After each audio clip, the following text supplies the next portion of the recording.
Bienvenidos a otro episodio de Cuestiona Todo Podcast. Este es el tercer bloque de la serie de 4 que tenemos hablando del coronavirus y la crisis económica. En esta oportunidad vamos a estar hablando del comportamiento humano. Estoy con Nixon Piñango y con Dakar Parada, editores de ifrevistadigital.com, y vamos a estar hablando del comportamiento humano en crisis, de cómo es y de cómo debería ser, en aras de asegurar que protegemos nuestro patrimonio, nuestra vida y seguimos teniendo una vida en sociedad que sea civilizada. No les quito más tiempo, vamos con el tercer bloque. Sí, claro. Pero me resulta curioso, y aquí vamos a entrar con esto del comportamiento de la gente, que la gente, claro, somos demasiado sensibles y vemos solamente lo superficial. Entonces la gente quiere que controle el precio porque es lo que él va a pagar. Quieren que le pague el salario porque es lo que yo percibo diariamente, pero no ves más allá. Entonces, ¿qué medidas económicas son inteligentes en momentos de crisis, partiendo del hecho de que tenemos, ¿cómo se llama? Al Estado, tenemos la figura del Estado, y además, ¿cuál debería ser mi actitud en este punto? Porque yo creo que la gente ha clamado por más Estado gracias a la crisis, y aquí estoy de acuerdo con, ¿cómo se llama? Con lo de los tentáculos totalitarios que plantea Nixon en su artículo. Bueno, entonces, ¿cuál es el comportamiento mío? ¿Cuál es? Permíteme, Nixon. Adelante. Económico, ya dije lo que creo que el Estado debería hacer. Bajar los impuestos a las actividades que él mismo ha afectado con la decisión de que todo el mundo se quede en su casa, y bajar el gasto en la misma cuantía. Ahora, la actitud de los ciudadanos. Vamos a ver. Desde el punto...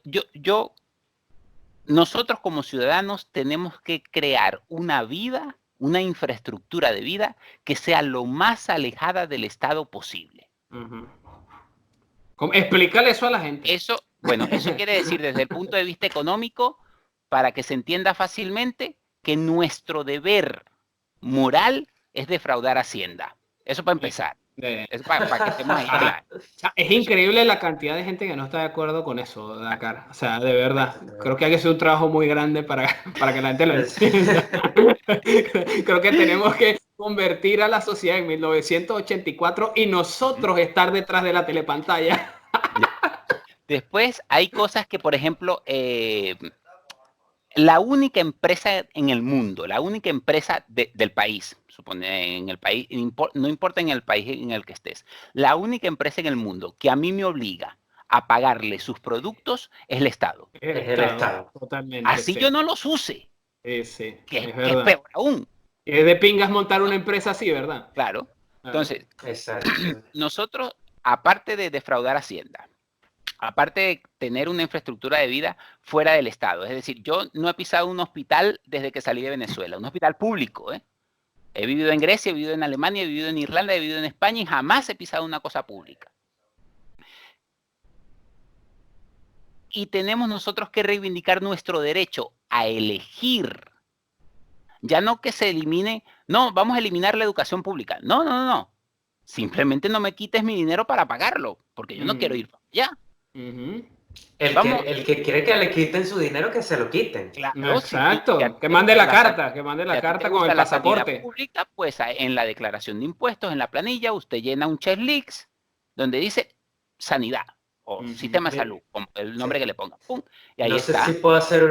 No sé si puedo hacer una acotación sobre eso. Tú sabes que aquí en Uruguay hay mucho, digamos, todo este tema de la izquierda es muy popular y tal. Esto es un país muy liberal en ese sentido, porque aquí tú puedes renunciar a la seguridad social. Uy, qué chévere. Muy bien. Bueno, me dijo De hecho, yo lo hice. ¿En serio? Sí. Muy bien por Nixon. Me dijo un amigo peruano aquí en Madrid que él tenía devengado en la seguridad social allá en Perú y estaba devengando en la seguridad social de aquí de España, evidentemente. Entonces, para el cómputo de la pensión en un futuro, ese dinero, esos 7 años que devengó en Perú, los pierde porque no los tiene aquí. Entonces, él fue a Perú, pidió su dinero, diciéndole, no, yo renuncio al sistema de pensiones de aquí porque me voy para otro país. Y le dieron plata para meterla aquí en España. Fíjate que eso fue lo que hizo, yo no sé si lo han leído, en la página de objetivismo.org está la historia del actor francés Gerard Depardieu, que producía muchos millones de dólares en Francia y Y se fue para Rusia. sí, entonces cuando le hicieron un incremento en los impuestos y le querían quitar el 75% de los impuestos, el carajo empezó a ver qué país lo recibía llevándose todos los millones que le diera la nacionalidad con la promesa de que no le iba a cobrar ese impuesto. Rusia creo que se lo ofreció y el carajo llegó y mandó el pasaporte con la seguridad social a Francia y le mandó una carta diciéndole: yo, seguridad social que nunca usé y que siempre pagué, y ahora me quieres quitar más cuando todo lo que yo me tenía que pagar por la seguridad social me la pagué de mi propio bolsillo. Pero fíjense una cosa, para seguir entrando en materia, ¿cómo yo, o sea, fíjense, yo estoy en una crisis, tengo un virus queriendo matarme, tengo una crisis económica ahí bombeándome, no tengo dinero para acceder a todos los productos que puedo. Y aquí vamos a tocar de una vez el tema de Venezuela. Estoy en crisis, no puedo pagar la escuela de los chamos, me cuesta conseguir los productos que necesito, trabajo demasiado y la retribución por ese trabajo no me sirve absolutamente de nada. ¿Cómo entiendo yo? Porque esto se trata de una diferencia entre sentimiento y razón, y los sentimientos van a prevalecer cuando uno está en crisis, lamentablemente. Entonces, ¿cómo hacemos nosotros para que la gente entienda que tienes que conservar la calma, que tienes que no, por favor, evita, por muy mal que estés, evita la intervención del Estado cuando tienes al Estado ahí diciéndote: yo te voy a ayudar, mijo, no se preocupe, que yo le voy a pagar la escuela de sus hijos, mijo, no se preocupe, que usted no tiene el sueldo, no le alcanza, yo le doy un bono chavista, mijo. ¿Cómo le hacemos nosotros para que la gente entienda eso? Porque es una cuestión emocional que es parte de las debilidades de ¿cómo se llama? De la difusión de las ideas libertarias. No es que las ideas libertarias no puedan causar emociones, que no sabemos cómo hacerlo. Y ¿cómo le hacemos entender a la gente eso? Porque es increíble. Imagínate que estamos en una situación como la de Venezuela y como yo, que estoy en crisis y desesperado, y se los digo porque me pasó en Twitter con una persona que dice ¿cómo se llama? Que es pro capitalismo y pro liberalismo, y cuando empezamos a hablar del bachaqueo brotó el socialista que hay en él, que brota en muchas personas, y es muy probable que yo ante la crisis brote el socialista que hay en mí, porque quizás en términos emocionales el socialismo empatiza más con la gente que lo que puede empatizar la idea libertaria. ¿Cómo hacemos entender a la gente eso, chamo, en una crisis, pues? Bueno, Nixon. sí, gracias acá. Fíjate, yo no sé si ustedes se acuerdan que yo escribí hace tiempo un artículo que no fue como muy popular en IF, que era sobre el agorismo en Venezuela. Uh-huh. Sí. ¿Sí? Sí, porque esa palabra no la entiende nadie. Sí, bueno, Violamos la regla sí. número uno. Violamos la regla número uno de publicación de artículos en IF, que es: Sí. no utilices palabras que requieran que la persona haga clic para leer el diccionario. Exacto, sí. Bueno, básicamente lo que trataba ese artículo y de lo que trata el algoritmo es precisamente eso que tú estás diciendo. Cómo la gente aprende a vivir al margen del Estado, ¿sí? Eso yo pienso que es una cosa que tú como persona no tienes el poder para transmitirle a la gente o al colectivo, ¿sí? Eso es una serie de procesos complicados que se van formando desde el punto de vista social, a través de este tipo de podcasts y mucha otra información que viene de otros sitios. Y eso se va creando solo en la sociedad como una especie de conciencia de que, bueno, el Estado no me está sirviendo y yo voy a trabajar al margen del Estado. Pasa, por ejemplo, en Venezuela con el tema de la especulación, pero pasa también con el tema de los médicos. No sé si han visto ahora un fenómeno que están los médicos en Instagram, que dicen, bueno, te cobro tanto por una consulta, en dólares obviamente, porque es la moneda que se está manejando en Venezuela ahorita, por una consulta a través de un live de Instagram, de una llamada de Instagram. Ok. Y la gente está acudiendo a esos servicios precisamente porque los hospitales públicos en Venezuela, todos los hospitales que nosotros conocemos en Caracas, por ejemplo, o las clínicas populares no sirven para manejar esta crisis.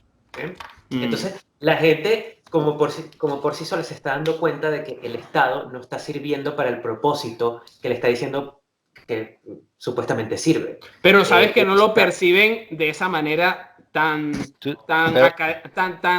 de definición como tú lo estás haciendo. O sea, no lo perciben Claro, así. Tú se lo explicas como conceptualmente no es. Exacto, ¿no? Como la gente no sabe el Mira, concepto, no lo percibe. tú lo que has Exacto, sí. planteado, José Miguel, es eh, la confusión que tienen incluso economistas, ¿eh? Esto se lo he escuchado yo a economistas, doctores en economía. La confusión entre libertad y pobreza. No, es que yo soy pobre, que tengo la crisis, que tengo 4 hijos, que me dieron un tiro en una rodilla y se me murió el esposo Ujú. oye, es que tengo un dolor de muela y no puedo hacer nada. ¿Y cómo me ayuda? Mira, una cosa Ujú. es que usted sea pobre y una cosa es que usted sea libre. Y cuando usted es libre, usted puede procurarse sus medios. Mm. Eso está bueno. Cuando nosotros, por ejemplo, yo qué sé qué ejemplo, las relaciones económicas Eso son está bueno, pero es demasiado racional. las relaciones, bueno, pero tú te tardas 1 hora y media en hacer una pregunta, Yo estoy en así crisis. que Yo estoy necesitas en, 15 no, minutos en es que darte la es que el respuesta. detalle es que me tienes que convencer a mí que estoy en crisis de Sí, no pedir más Estado. O sea, a vale, mí. pero si me dejas responderte, te convenzo. Entonces, Déjalo continuar, por favor. cuando, cuando nosotros estamos hablando de economía, estamos hablando de las relaciones entre las personas. La Mm, economía no es más que relaciones de intercambio entre las personas. mm, Algo que es de tu propiedad, lo que sea un libro, sea un reloj, sea un bolígrafo, sea un cepillo de dientes, es el producto de tu libertad en el pasado, del mm, ejercicio de tu libertad en el pasado. Y entonces tú lo que quieres es intercambiarla con el ejercicio de la libertad en el pasado de otra persona. mm. ¿Por qué el Estado tiene que meterse en eso si el Estado no se mete, por ejemplo, en las relaciones de intercambio? ¿Cómo es que llaman ahora este término posmoderno que me gusta tanto? Me va a venir a la mente. Sexual afectiva. Mm. Exacto. El Estado no se mete en No las estoy relaciones sexuales. entendiendo, Dakar, porque tengo Por hambre. Estoy ejemplo, por entendiendo. Tengo ejemplo, hambre. por ejemplo. No, es que yo soy burde feo, chamo, y yo no levanto nada, las mujeres me ignoran por completo. Yo quiero que el Estado me asigne una mujer porque yo quiero. Pues no, o sea, no. Entonces, ¿por qué para la economía no hacemos ese razonamiento? Porque para todo lo demás, la gente sí sabe que es una estupidez. Entonces, pero en la economía no. En la economía no, el Estado me tiene. ¿Pero por qué? Y ¿Qué tiene de mis niños diferencia? tienen que ir para el colegio, Dakar. Yo quiero mandarlos mañana y no lo puedo pagar. No lo puedo pagar, no Sí. lo puedo pagar, no lo puedo pagar porque estos criminales que se Ajá. apoderaron del país no me dejan Fíjate, producir y me devaluaron la moneda. yo como Estado, yo te voy a prometer que te voy a ayudar y no te ayudo. No te llega la mensualidad, no te llega el bono. ¿Qué vas a hacer? Voy a ver si Juan Guaidó me ayuda. Bueno, y Juan Guaidó, como tiene sus 400 millones embolsillados, tampoco te va a ayudar. ¿Qué vas a hacer? Llorar y reclamar que el sistema capitalista y socialista es Bueno, malo, los dos. está bien, puedes hacerlo, tienes la libertad de hacerlo, que es lo bueno que tienes la libertad de hacerlo. Lo único malo es que te vas a morir de hambre cuando lo hagas. Y ese impulso de que te vas a morir de hambre es lo que invita a la gente a trabajar al final y al cabo si el Estado no lo ayuda. ¿Sí? A mí el chavismo me está Claro, depositando un bono. Lo que pasa es que no me alcanza. Quiero que sea más grande. bueno, entonces anda a trabajar. Anda, no hay trabajo, no hay trabajo. El país está en crisis, no puedo salir, estoy en cuarentena. O sea, es que en esa Claro, situación, llevándolo a ese extremo, eso que tú así es estás como planteando. funciona la gente. Así es como Claro, funciona la gente. eso que tú estás planteando es importante porque al final el Estado se busca de cualquier mínima cosita chiquitita para, para, para decir que necesita intervenir, para decir que necesita quitarte el dinero para dárselo a otro porque tiene que ayudar, etcétera, gente pobre. Pero yo siento que al final cuando esa ayuda o cuando esa intervención, más que la ayuda, porque eso no es ayuda, esa intervención es muy excesiva, la gente lo nota evidentemente en la economía porque genera todo este tipo de distorsiones que hay en Venezuela precisamente por el exceso de intervención y lo que termina haciendo es asfixiando a la gente y la gente termina saliendo de ese sistema de una forma u otra, ¿sí? En Venezuela el 60% de la economía, bueno, no sé si el 60, deberá ser como entre el 30 y el 40, es totalmente informal. No se declara, todas las transacciones son en efectivo.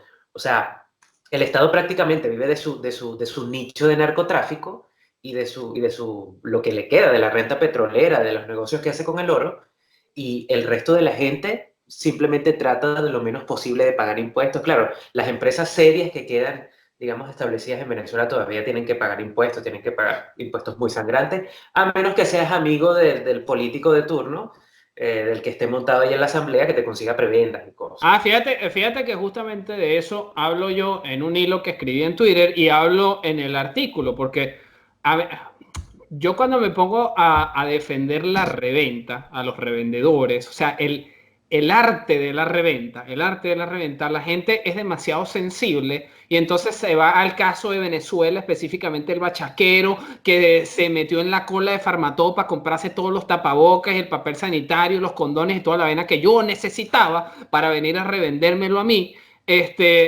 La gente se sensibiliza por esa actitud y entonces cree que uno está defendiendo la realidad que hay en Venezuela. Y la realidad que hay en Venezuela es que una cosa es el comercio. La persona que se monta en un carro, se va para Cúcuta, compra unos productos, se viene a su ciudad de origen con el objetivo de vender ese producto para cubrir los costos, generar una ganancia que le permita recuperar inventario para volver a ir a Cúcuta y de paso tener una vida decente. Y está la realidad del coño de madre, y aquí se pueden utilizar palabras malas de acá, lo siento, está el condenado que utiliza su acceso con el carnet del partido que le permite tener los contactos especiales, que estos son militares, funcionarios de gobierno, integrantes del partido, militantes del partido chavista y también de cualquier partido socialista de izquierda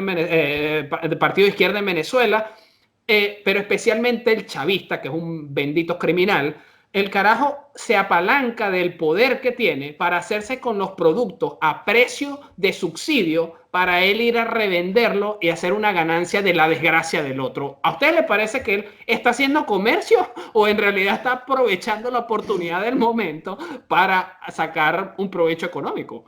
Bueno, pero es que tú lo has dicho en No, la misma obviamente. pregunta, en el mismo speech, Exacto. lo has dicho tú. Bueno, pero puede ser que yo Exacto. esté pasado de socialista. El problema son los subsidios que hace el Estado, Sí. porque Es que esas de son ahí las cambian los consecuencias de la incentivos. intervención, Mira, claro. tú hace rato estabas mencionando, Entonces, ¿cuál es la definición de bachaquero? hace rato estaba mencionando José Miguel lo de que somos como muy críticos con ese concepto de la viveza criolla y del tercermundismo y tal. Pero es que todo ser humano bajo los incentivos correctos es tercermundista. Exacto, sí. Sí, es verdad. Entonces tú agarras un Claro, sueco, lo pones ahí en Venezuela y el tipo se mete a bachaquero. Igual, igualito. claro, porque claro, es el entorno que genera, digamos, la intervención pública, lo que hace que esas reglas de la economía, porque las reglas de la economía se cumplen en todos los ámbitos de la vida, ¿sí? Porque son cosas que pasan naturalmente y que nosotros no podemos eludir. Entonces, si hay un nivel de intervención en el que las leyes no se cumplen, en el que no hay una garantía no hay seguridad jurídica, y se cumplen esas leyes de la economía, se van a cumplir de una forma que no nos van a gustar. ¿Sí? ¿Ustedes creen que hay comercio honesto en Venezuela? Termina la idea y después me responden. Claro, porque como dice Dakar, o sea, si tú agarras el sistema, digamos, de función empresarial que está viendo en Venezuela y lo llevas a Suiza con el sistema legal de Suiza, va a funcionar perfecto en el que, de una manera a la que todo el mundo le va a gustar. ¿Sí? Pero con las leyes que hay en Venezuela, con la seguridad jurídica que hay en Venezuela, funciona de esa manera. ¿Sí? Pero igual funciona. O sea, no quiere decir ¿Ustedes creen que en Venezuela hay comercio honesto? En todos los niveles, desde el chiquito, que de repente yo creería que es el más honesto que se puede llegar a tener, hasta los niveles grandes de empresas y de comercios grandes, como por nombrar simplemente Farmatodo o algo por el estilo. ¿Ustedes creen que hay comercio honesto en Venezuela? ¿O consideran, bueno, en el ámbito, en el nivel tal sí lo hay, en el otro nivel no lo hay? Y ahí, de aquí pasamos para ya terminar el podcast, pasamos a hablar de lo que consideramos que va a ser la actuación del Estado venezolano con respecto a la crisis, para ver si emitimos una opinión con respecto a eso. Sí. Bueno, yo opino que el nivel, digamos, han pasado 21 años ya casi de esta tiranía que tenemos en Venezuela, y el nivel de intervención pública ha creado toda una serie de vicios legales y morales en Venezuela que te llevan a pensar que todo lo que queda allí Está de alguna manera está pervertido. corrompido, ¿sí? Ajá, ajá. Quizás, digamos, a nivel de comercio inferior, porque las empresas grandes tienen, digamos, una cercanía más directa con el Estado. Eh, yo, por ejemplo, yo no considero que Mendoza, que los empresarios que son dueños de las grandes cadenas de hoteles en Venezuela, sean personas que sean honestas, porque Ok. realmente tienen una cercanía muy directa con los políticos y allí hay tratos debajo de la manga que ¿Tú crees que ellos acaban. debieron haber renunciado a su propiedad y olvidarse de eso y se para el coño? El hecho de que todavía conserven su propiedad implica que están asociados al régimen, ¿Y ¿sí? tú no crees De que alguna manera. esa es la función precisamente de un empresario, cuidar su patrimonio? Yo creo que, digamos, están actuando de la forma, digamos, que están pensando en su propio interés, que es como actúan los empresarios, pero no, yo no siento que sea moralmente correcto, ¿Qué ¿sí? deberían estar haciendo? ¿Pagar una guerrilla? No, vender debieron haber vendido sus empresas hace Pero tiempo sabes que por lo menos Meserani vendió Globovisión y entonces se le criticó por haberlo hecho. Sí, claro, porque se la vendió a un hombre que se sabía que formaba parte del régimen, Claro, que se pero que estaba. Pero es que cuando tengo un terrorista acechándome, tengo que decidir también quién me va a comprar la empresa. Claro, es Deberías que la gente verlo, sí, critica desde la comodidad de su posición. Pero claro, sí, yo estoy de acuerdo con Nixon. Aquí lo que debió haber hecho lo que debieron haber hecho todos fue vender esa propiedad lo más pronto exacto. posible. ¿A ustedes les parece que Como que hizo, los vendedores en la como hizo, frontera? Claro, como hizo el también, comercio, claro, perdona como Nixon, hizo es el que comercio. Dale, también acá. la gente, tú, ¿cómo decirlo? La gente tiene esperanza. Entonces la gente dice, bueno, es que yo en esta empresa era de mi abuelo, la fundamos en 1942 y todavía estamos ahí y no voy a venir yo y voy a terminar con la familia y, y voy a seguir porque yo puedo. Y bueno, llega un momento en que ya no puedes. No, pero es que han podido, porque eso se decía de Mendoza y Igual, Mendoza ha podido. igual, claro, yo no le echo toda la culpa a los empresarios. Yo no le echo la culpa, digamos, a la función empresarial y a lo que se da naturalmente en esos entornos, ¿sí? Yo le echo la culpa al régimen, porque el régimen es el que está provocando esa actitud en la gente, ¿sí? El tema es que, por ejemplo, o sea, hay gente que tuvo pequeños comercios, por ejemplo, algunos portugueses que tenían panaderías, que vendieron sus panaderías y se regresaron a Portugal cuando vieron que la cosa se estaba poniendo muy fea, ¿no? Cuando llegó el primer malandro a pedirle vacuna a un portugués y ese portugués tomó la decisión de vender la panadería e irse para su país, esa es la decisión correcta moralmente, Tú ¿sí? sabes que en NIF Revista Digital hay un artículo del caso de Clorox y también creo que de Cemex, en el que Clorox cerró sus puertas y desapareció de la noche a la mañana y creo que simplemente le depositaron lo que le debían a sus empleados y se fueron. Y Cemento de México, si no me equivoco, Sí, creo que ajá, ellos también cerraron la compañía de la noche a la mañana y se llevaron toda la información de cómo se manejaban las computadoras que hacen la producción de cemento y no sé qué más, muy al estilo randiano de la rebelión de Atlas. Y Bueno, uno dice, ¿por qué si ellos lo hacen, los demás no lo pueden hacer? exacto, esa novela de Rand, La rebelión de Atlas, trata precisamente de eso, de los empresarios notando que esa intervención del Estado está causando, digamos, una actitud poco mala en ellos, ¿sí? Los está convirtiendo en gente mala, ¿sí? Gente mala. Y ellos se rebelan contra eso. Se necesita un O John Gall sea, que ande por los pasillos de empresas Polar tratando de convencer a la gente.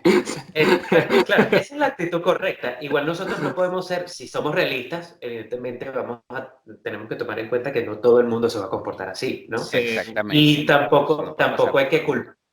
Exacto, tampoco hay que culparlos por eso porque realmente no es culpa de la gente, es culpa de lo que causan los políticos de la sociedad. Sí, esa es Al momento otra del cosa. cambio. Creo que con la que somos bien mezquinos nosotros también, y creo que todos hemos sido mezquinos por mucho tiempo, quizás de vez en cuando, en el hecho de culpar exclusivamente a la gente y decir cosas como, bueno, pero es porque la sociedad es así, porque El somos todos venezolano, la animales, viveza y no sé qué, criolla sí, y la de tal. esa criolla y los latinos y tal, y broma. O sea, tiene dos perspectivas y hay que revisarlo. Por supuesto que dentro de todas las sociedades del mundo hay gente que no sirve para una mierda y también hay gente que sirve muy bien a pesar de la situación en la que esté. ¿Qué país Nosotros latinoamericano es digamos, desarrollado? Creo Chile, que iba, creo que supuestamente. iba, creo que iba a Chile, creo que iba. Ahora, Chile, supuestamente. ahora da pena ajena. Sí. Bueno, pues ya está. Entonces Bueno, nosotros, te acabo de responder a la afirmación que hiciste, José Miguel. Es que tú eres demasiado apocalíptico.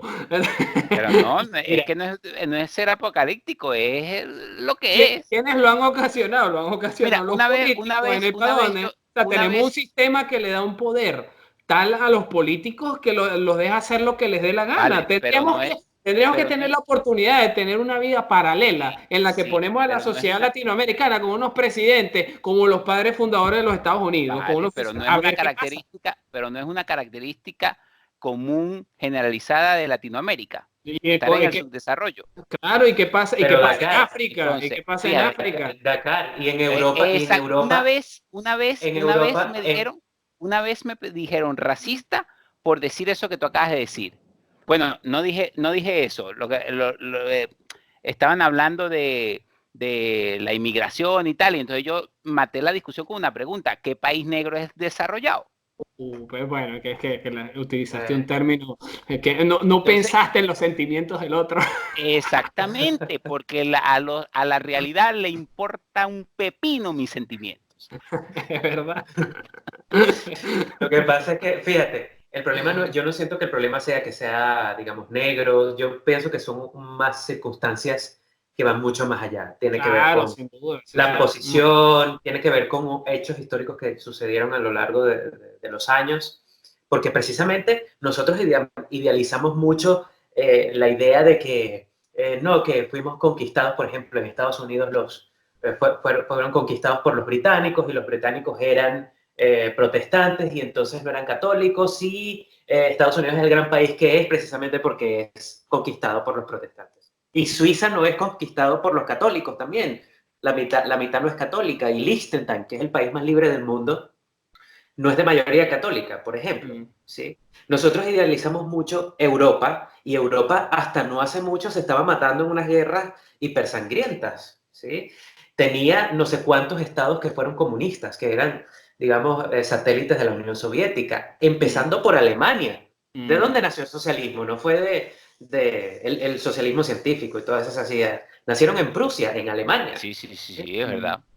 Entonces, nosotros decimos, bueno, que la realidad latinoamericana y tal, y la viveza criolla latinoamericana, pero es que en general, en el mundo esas ideas están de alguna u otra forma en todos lados. Mire, yo les voy a decir una cosa con respecto a, porque es que a mí me gusta mucho esto del comportamiento humano y me gusta también las estrategias de marketing que utilizan los países para promover su, llámalo nacionalismo, patriotismo en el caso de los Estados Unidos.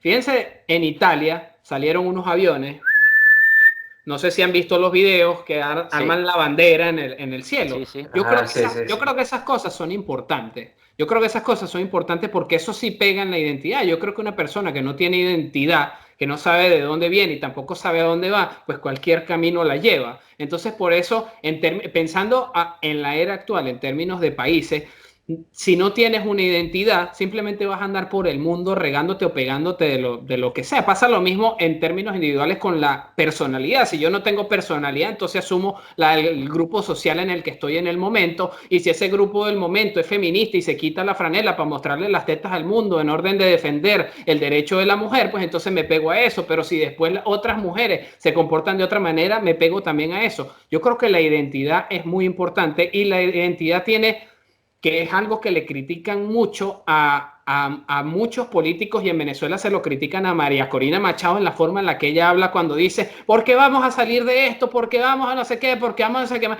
Imagínate un político... Yo se lo critico. Imagínate un político, imagínate un líder de empresario, a Jeff Bezos, que me dijiste que trabaja en Amazon. Imagínate eso diciéndote, nos vamos a la crisis, esto nos va a hundir, voy a tener que despedir empleados, Nixon, te vas a quedar sin trabajo. Brother, o sea, así no funciona el liderazgo. Bueno, así no funciona el liderazgo. Justamente de eso estábamos hablando en el trabajo, cuando estábamos con este tema de qué iba a pasar con la economía y con respecto al coronavirus y nuestro trabajo, ¿no? Bueno, entonces déjame dijimos, bueno, pero es que... Ok. Ajá, lo que quería decir con esto es que si nosotros queremos, si estamos promoviendo ideas, que es el trabajo que estamos haciendo, y queremos que las ideas tengan un impacto positivo en la gente, nosotros también tenemos que cuidar el tono en el que lo decimos. Entonces, no podemos decir, Venezuela puede llegar a ser un país desarrollado si toma las decisiones correctas, pero tú eres un bendito animal vividor, ¿cómo se llama? Un vivo criollo. O sea, no lo puedes hacer. Por el hecho de haber nacido en Venezuela. Por el hecho de haber nacido en Venezuela, por haber raspado tarjetas de Cadivi. Brother, creo que hay que cambiar, tienes que cambiarlo si quieres, porque es que a fin de cuentas, no, pero nosotros no decimos eso. El rol de cada uno de nosotros, el rol de cada uno de nosotros como creador de contenido también es un rol de liderazgo.